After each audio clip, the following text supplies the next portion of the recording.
यह कहानी भारत के एक राज्य गोवा की है।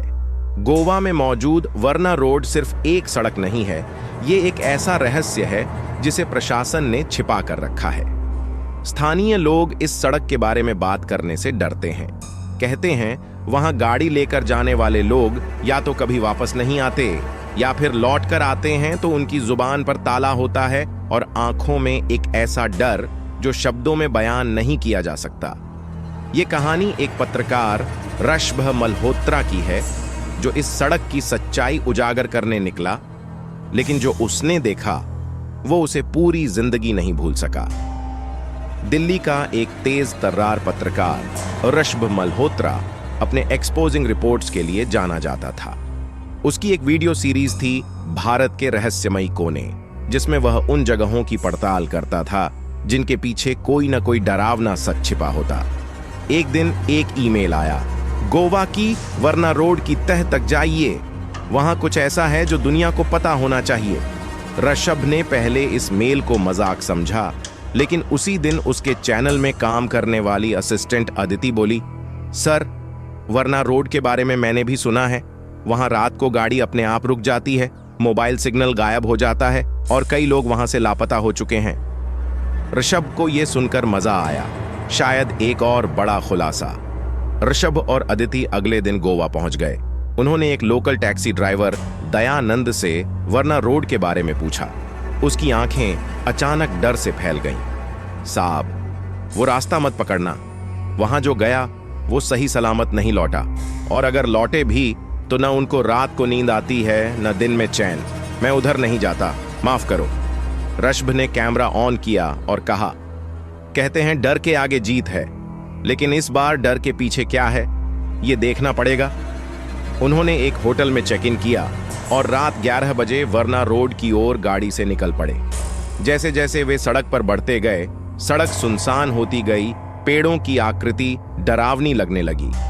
एक जगह पर आकर गाड़ी खुद ब खुद बंद हो गई। ऋषभ ने कहा, कोई बात नहीं, कैमरा तो चल रहा है। अदिति ने मोबाइल निकाला, कोई नेटवर्क नहीं।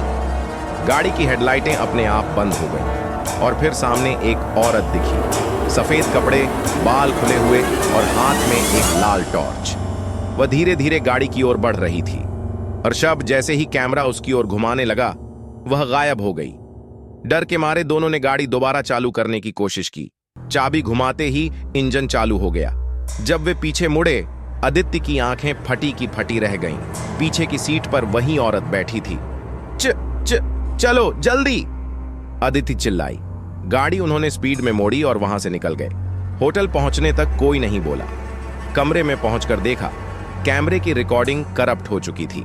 अगले दिन ऋषभ ने लोकल पुलिस स्टेशन जाकर वर्ना रोड के पुराने केस मांगे।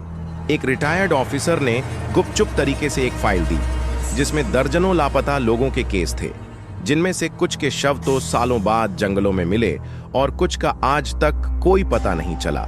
एक केस में लिखा था, सन 1997 में एक महिला को इसी सड़क पर दहेज के लिए जिंदा जला दिया गया था। कहते हैं उसकी आत्मा आज भी भटकती है और उन पर गुस्सा निकालती है जो उसकी मदद नहीं करते। ऋषभ ने तय किया कि वह रात को फिर से वहां जाएगा, अकेला। अदिति ने मना किया, पर वह नहीं माना। रात को 12 बजे वह कैमरा लेकर सड़क पर पहुंचा। इस बार उसकी जेब में हनुमान चालीसा की कॉपी भी थी। जैसे ही वह उस जगह पहुंचा जहां गाड़ी बंद हुई थी, उसकी आंखों के सामने एक पूरा दृश्य चलने लगा। एक औरत जल रही है, लोग हंस रहे हैं, कोई मदद नहीं कर रहा। वह औरत ऋषभ की तरफ देखती है और कहती है, तू देख रहा है ना, क्या तू भी चुप रहेगा? ऋषभ की आंखें बंद हो गईं। जब उसने आंखें खोलीं, सुबह हो चुकी थी। ऋषभ लौटकर दिल्ली आ गया। अदिति ने देखा कि वह अब कम बोलता है, हमेशा अकेला रहता है। उसने वर्ना रोड वाली रिकॉर्डिंग कभी किसी को नहीं दिखाई। किसी ने पूछा, आपने वहां क्या देखा? ऋषभ ने सिर्फ इतना कहा, कभी कभी सच्चाई उजागर करना इंसान की समझ से बाहर होता है। उस रात मैंने जो देखा, उसे न मैं शब्दों में कह सकता हूं, न किसी वीडियो में दिखा सकता हूं। आज भी वर्ना रोड पर रात को कोई नहीं जाता। सरकार ने वहां CCTV कैमरे लगाने की कोशिश की, लेकिन हर बार कैमरे या तो टूट जाते हैं या रिकॉर्डिंग अपने आप मिट जाती है।